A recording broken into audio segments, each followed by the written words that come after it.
안녕하세요. 신의 변호TV 신우수 변호사입니다. 날씨 정말 매섭게 춥네요.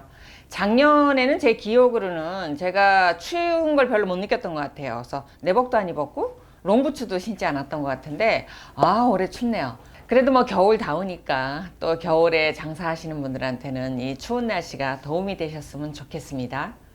오늘은 제가 요즘 방송을 하고 있는 우리 이혼했어요 라는 방송 보신 적 있나요? 그거에 대해서 한번 얘기를 해보겠습니다. 사실 우리 이혼했어요 라고는 방송 시작한다라고 하면서 아주 유명한 두 분을 이제 대대적으로 이제 광고를 하면서 홍보를 했죠. 이영하 씨하고 선우은숙 씨. 먼저 와 있네. 자기 왜 이렇게 안 오나 나는 계속 기다렸지. 글쎄 젊은 분들한테는 생소한 배우일지도 모르지만 우리 나이 땐 정말 핫한 분이셨어요. 두 분 젊었을 때 정말 꽃미녀였거든요. 그 두 분이 결혼했을 때 정말 잘 어울린다 생각했는데 뭐 어찌어찌 이혼을 하셨고, 사실 이혼하신 분들 치고는 그 우리 이혼했어요에서 보니까 나쁘지 않습니다. 근데 저 그 프로그램이 시작한다고 했을 때 주변 분들 중에서 이제 의견이 반반이었어요. 아니 뭐 할 게 없어서 이혼한 사람들 얘기까지 하고 그래? 이런 분이 계셨고요. 저는 아닙니다. 여러분들은 우리나라 이혼율이 어느 정도 된다고 생각하십니까? 우리나라 이혼율이 결혼한 사람들 대비하면 30% 내외 정도가 매년 이혼하고 계세요. 이제 매년 차이는 있지만 약 30만 쌍 정도가 결혼을 하고요. 그 다음에 10만 쌍 정도가 매년 이혼을 하고 있습니다. 그러면 10만 쌍 이혼을 한다 그러면 매년 20만 명의 돌싱남, 돌싱녀가 나온다는 거죠. 그럼 얼추 10년이면 얼마입니까? 200만 명이 이혼을 이미 했어요. 10년만 따져도. 이분들의 얘기를 개인의 불행이다 라고 치부하기엔 너무 많은 숫자라는 거예요. 근데 왠지 다른 불행을 겪은 거를 극복하고 사는 것은 굉장히 이걸 우상화하기도 하고 미화하기도 하면서 하는데, 이혼한 사람들이 그 아픔을 겪고 일어선 거에 대해서는 왠지 이렇게 부정적인 시각을 갖는다라는 생각을 저는 개인적으로 솔직히 했거든요. 근데 정말 이렇게 많은 분들이 이런 경험을 한다라고 하면 그들의 공통적인 아픔을 끌어내서 같이 공감해주고 그분들이 극복할 수 있게 해줘야 되는 게 전 맞다라고 생각을 해요. 저는 그런 면에서 꼭 필요하다고 봤고, 그 다음에 그 방송이 성공할 거라고 봤어요. 성공이라는 의미는 그거죠. 시청률이 좀 괜찮을 거다.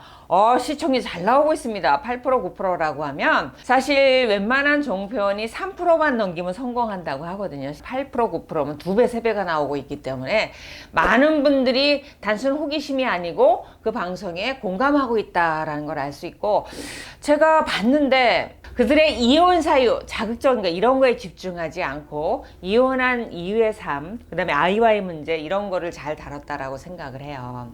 오늘은 제가 첫 번째로 최고기와 육갯잎 씨에 대해서 한번 얘기를 해보겠습니다. 우리 이혼해서 그 방송을 보면 그 육갯잎과 최고기 씨 사이에 솔잎이라는 딸이 있어요. 근데 이혼하고 난 다음에 처음 이 딸의 생일날 이제 그러니까 아빠가 그 딸을 데리고 전처와 전 장모와 같이 이제 1박 2일을 보내는 그런 내용이 나왔습니다. 엄마 아빠랑 이거 하고 왔어. 짜자잔. 아이고 저거 장모님 앞에서 보여주지 말지. 불편해.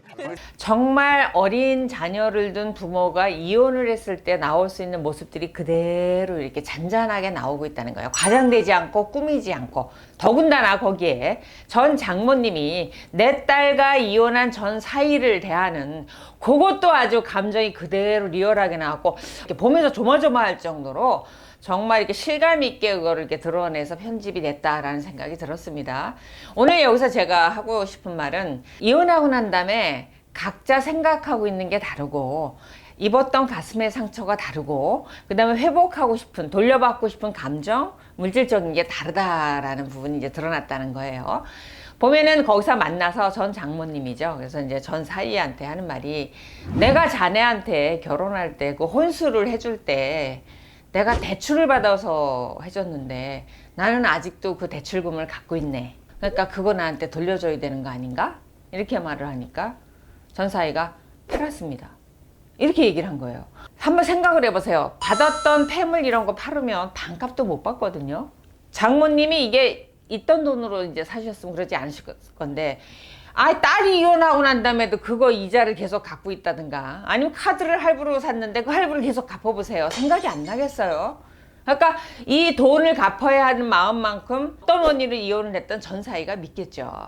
딸이 이혼했다는 것도 가슴이 아프고 그 다음에 사실은 남이 되어버릴 사람한테 내가 그 맞는 비용을 들이고 지금도 그걸 갚아야 된다는 현실도 마음이 아프고 이런 게 참 잘 드러났다라는 생각이 드는데 이거 정말 이혼하는 부부들한테 정말 큰 문제입니다. 저는 그렇게 생각해요. 결혼을 굉장히 잘해야 되거든요. 근데 이혼은 더 잘해야 돼요.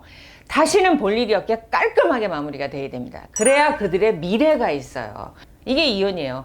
근데 이게 감정이라고 하는 건 시간이 지나면 순화가 되고 딸아이도 엄마 아빠의 다른 삶, 이혼의 삶을 받아들이게 되고 또 우리 이혼에서에서 보면 육개님 씨하고 최고기 씨는 이미 미래를 생각하고 다른 삶을 이미 꿈꾸고 있어요. 꿈꾸고 있어서 그들한테 미래가 있는 거죠. 근데 이제 그 과거를 잊지 못하는 과거가 청산이 안 된 전 장모님의 이 가슴 아픔이 있는 거죠. 그래서 이혼을 할 때 이렇게 금전적인 문제든 뭔가를 반환받고 싶어하는 문제든 내가 손해를 봤다라는 생각이든 깔끔하게 정리가 돼야 되는 거예요. 그래서 여기서 뭐가 문제냐면 결혼할 때 우리가 예단하고 혼수라는 걸 하게 되잖아요. 며느리 될 분이 시어머니한테 뭐 현금으로 뭐 예단비를 드리는 경우도 있고 또 별도로 뭐 이렇게 명품이나 이런 거 선물하는 경우도 있어요.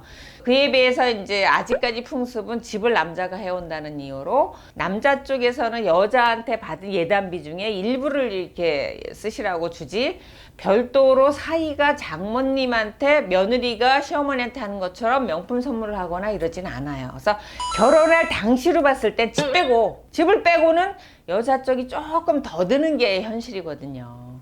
근데 이게 바로 결혼해서 얼마 안 돼서 이렇게 깨져버린다라면 이게 계산이 이렇게 되는 거예요.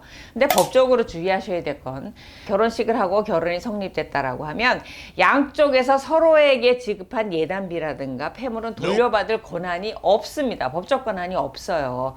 그러니까 지금 우리 이혼에서 이 장모님이 눈물을 흘려가면서 가슴 아파하는 그 부분에 대해서는 법적으로 반환받을 권리가 없고 사이는 그 폐물을 받은 게 법적으로 또 문제가 없습니다. 혼인기간이 짧게 살고 나서 파탄이 되면 사실 재산분할이 의미가 없거든요. 위자료 액수도 굉장히 낮습니다. 하지만 상대적으로 남자는 전세보증금이라든가 집이라는 걸 전부 회수하거든요. 근데 여자는 지금 이런 거죠. 사위는 그 폐물을 사갖고 이 가격에 팔았는데 장모님은 이 가격에 샀다라고 하면 이만큼의 손해가 발생하잖아요. 법원에서 항상 고민이 그겁니다. 이 부분의 손해를 어떻게 보전해 줄 것인가 라는 부분과 관련해서 첫 번째 기준, 재산 분할에 묻어서 합리적으로 정리를 해준다예요. 지금 집하고 이런 부분에 대해 재산이 있으니까 재산 분할로 얼마를 지급하라 라는 거고, 또 하나 유책 사유가 어디 있냐입니다. 만약에 남자 쪽에 유책 사유가 있다면 위자료에다가 일반적 위자료에다 좀 더 얹어서 지급하라고 해줍니다. 근데 만약에 이게 여자 쪽에 유책 사유가 있을 때가 문제입니다. 위자료를 여자 쪽에 물게 하면 물론이고 여자 쪽에서 발생한 혼수로 인한 금전적인 차액에 대해서도 보전을 잘 안 해주십니다.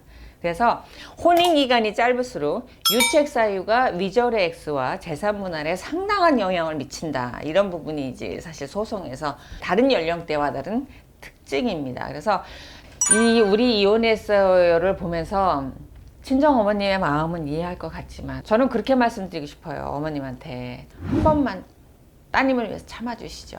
지금 그 상황에서 누가 가장 힘들어요? 어머님의 따님, 육개님 씨가 힘들잖아요.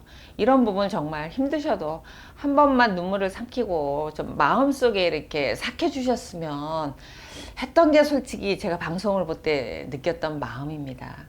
누구나 우리에게 다가올 수 있는 이야기고 내 주변에 반드시 이혼을 경험한 분들이 있습니다. 그분들이 겪고 있는 아픔을 잘 그려낸 방송이다 라는 생각하고 그들의 아픔을 한번 생각해 보면서 한번 보실만 해서 제가 오늘 영상으로 찍어 봤습니다. 오늘 영상 도움이 되셨다면 좋아요, 구독하기 눌러주시고 알림 설정도 부탁드립니다.